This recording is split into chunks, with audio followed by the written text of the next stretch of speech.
Hello, I'm Marie Laveria. I retired last week on Thursday, October 30th, and I'm very excited about this. And so I decided to talk a little bit about intentional living and how I practice it. For those of you who are listening to me for the first time, I've been living in this tiny 293 square feet cottage for 6 years, since 2019.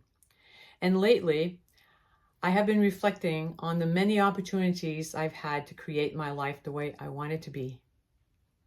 The definition of intentional living, according to AI, is the practice of living a life that is purposeful and aligns with your personal values and goals, rather than being distracted by circumstances and external pressures. I agree with this AI's definition. Before moving into my tiny cottage, I did not have a grasp of how to practice intentional living. Since I was very young, my personal experience was influenced by my role models, and I had the beliefs that I did not have a choice in how I should live my life. I thought I was supposed to follow what other people did.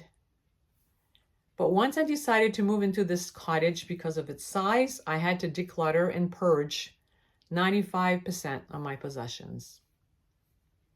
It took me a few months to do that, and it was not easy. But now I believe well worth it. I then had the urge to start to declutter other aspects of my life. I started to realize in a big way that I did have choices in how I could live my life. I kept the ones that felt authentic and got rid of the thoughts I could live my life. So I decided to declutter my thoughts. I kept the ones that felt authentic and got rid of the ones that did not fit who I was. I also decided to declutter my use of time, because time, as you know, is probably our most precious resource. It's got a limited expiration date, and then we leave this planet. So we really need to use our time in a very careful way, not to waste it. I also decided to declutter my use of money. And since last week, I no longer have a student loan, so being debt-free has finally arrived for me. Yay! I manage my money in a conscious manner so that I don't have to worry about being in debt, and I'm able to pay all my bills. It takes a little effort on my part, but it's well worth it. In my work with clients over the years, I've met a few people that had no idea what their money situation was, and they lived in fear that they didn't have enough to live and they couldn't do anything. So they deprived themselves of possibly traveling, doing things that really they wanted to do, would make them happy, because they didn't take the time to look at their finances. And so it's not a hard thing to do. I think I have a video on it, and if I don't, I'll check and I'll make one, because it's so easy to keep tab of our income and our expenses. So especially when we're older and single, when we have little kids, it seems to go out of control. The expenses, I mean, we don't have too much control over it sometimes. So I then decided that I had to also declutter, finding clarity in my life purpose.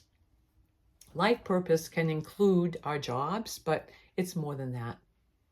It's knowing why we're here on this planet, our purpose. And it's knowing, different people discover that in different ways. For me, writing my 3 books that I did in the past, well, since 5 years ago, I started to write books. I wrote 3 of them. I published them on Amazon. Writing those first 3 books clarified for me so many things that helped me discover my true purpose.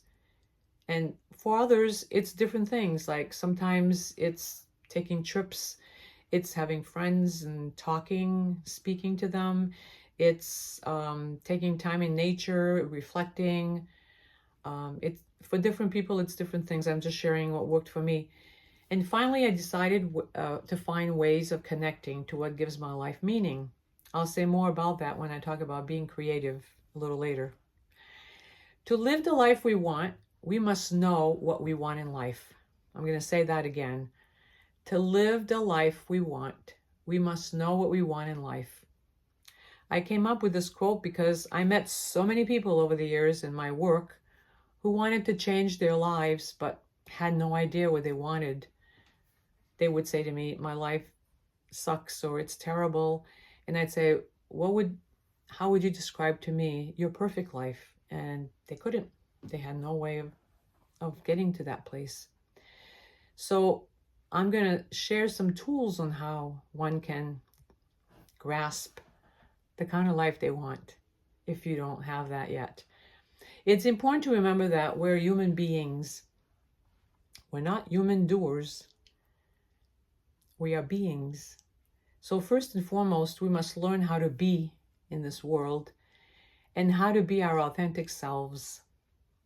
Then it becomes clearer what we're attracted to. When we have figured out these two very important things, we have arrived at living authentically, with purpose. In another word, we have arrived at intentional living. A few points I want to make before I talk about tools. You don't have to live in a tiny cottage to experience what I have shared. You can be living in a regular size house or a huge house, because the size of your home is not relevant to finding peace in your life. What is relevant is your approach to decluttering the many aspects of your life so that you can make space to connect to the real and authentic you. The tools I share with you today may be helpful, and some may not fit your style, so take what works for you and leave the rest. Some people already have tools that are helpful to them, so if you're one of these people, keep using the tools that already work for you. I'll share a few tools that have worked for me in my pursuit of finding what I wanted in life and in the practice of intentional living. Number one is it's called a vision board. You've probably heard of it. It's a poster board. It's about 18 inches by 24 inches by 18 inches. You get a glue stick, pair of scissors, and pictures from magazines or the internet. Just pictures that will reflect what you want your life to look like. And you create a collage that describes the way you want your life to be. This activity should be done slowly with reflection. It's even better if you can add a written description of every detail you're wanting to happen in your life on a separate piece of paper. So I'll just tell you how I did mine. 17 years ago, I got divorced after 33 years of marriage. And I've always lived in southern Maine. And my sister lives in Albuquerque, New Mexico with her husband. And she and he invited me separately on 2 separate phone calls to come and live there, try it out, start anew. And I thought, this is the first time in my life that I have this opportunity to move away from my 5-mile radius birthplace. I better take that opportunity or I'll never come back. I had been laid off from my job. It all happened at the same time. So I created a vision board before I left. And I didn't know anything about tiny homes then. So I had a small ranch description with an attached garage that I would turn into an office space, because my profession is a licensed clinical social worker. I do mental health therapy. I'm retired now, but that's what I used to do as of a week ago. And I wanted to work at home. I wanted to get a dog. I had on my written paper, I had my schedule when I would get up, my morning routine, walking with the dog, the hours I would work, the money I would make, how much, what my bills were. And I wanted to take a trip in the warm climate in the wintertime.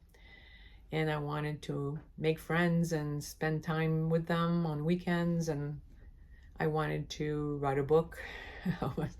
I wanted to write a book for many years, and I tried many, many times, and I threw away a lot of paper um, when I used to have a typewriter.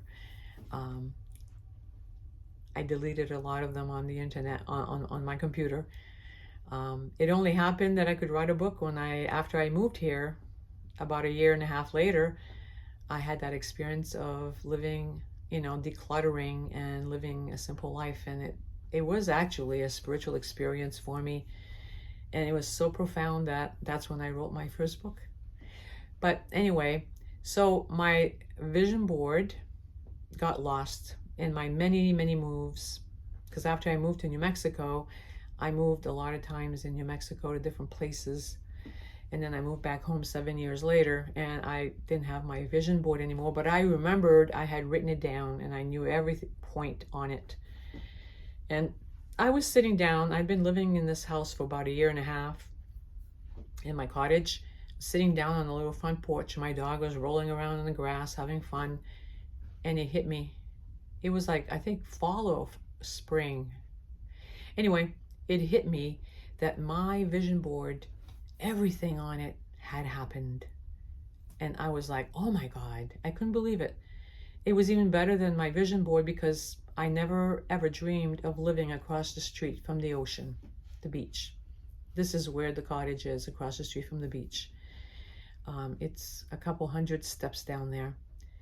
And so I was so excited that my vision board came true. So I want to explain a little bit about the law or the power of attraction, the law of attraction. When we make a vision board, we're telling the universe, or we're telling God, or we're telling, the higher power that this is what we want. And when we hang it in our house and look at it regularly and we feel good about it, we're really calling it forth. It took me a long time to get mine completed, to happen, but some people it happens right away, some people it takes a while. It doesn't matter. It's the fact that it does happen. So the power of attraction is a really important, you've heard it, it does happen. And then the other tool is our affirmations. Affirmations are statements made in the present tense, only positive words.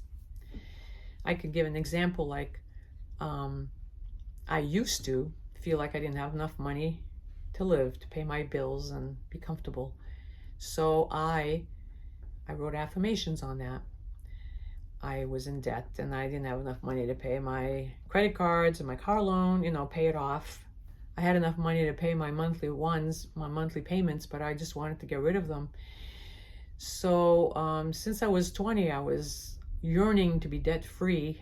And anyway, my affirmation was like this: I deserve abundance in my life, in my finances.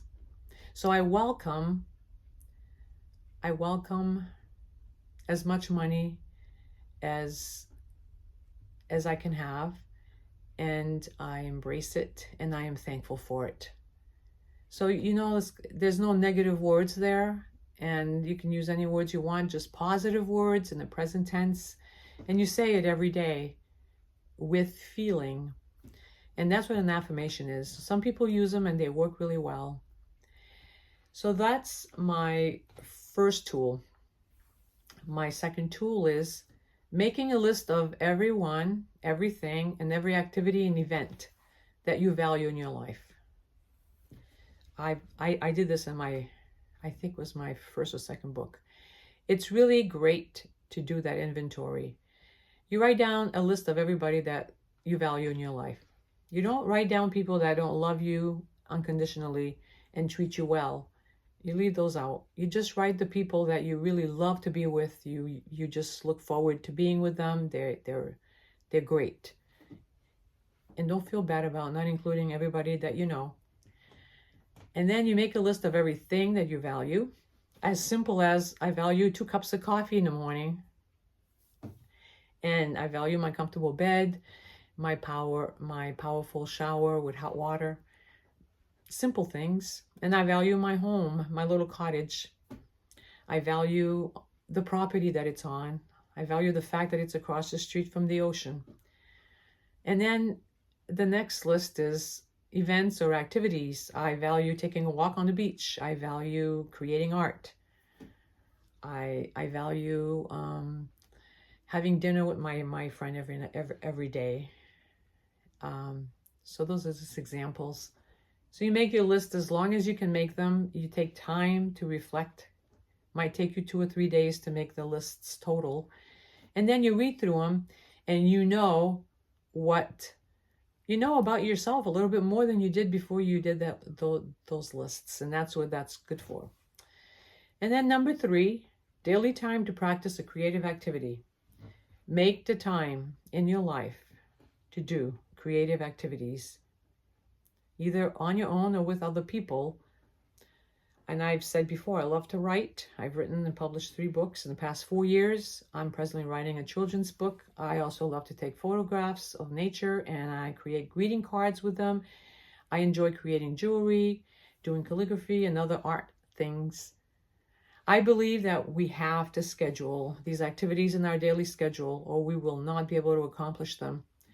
I strongly believe that these creative expressions feeds our soul, makes our heart sing, and allows our passion to flow. This is what makes our lives have purpose and meaning. So please make room for these activities. If you don't think you have a creative activity that you can do, then find one. It is of utmost importance for quality survival and to be able to experience peace and joy in your life. And the 4th tool is having a spiritual practice of your choice.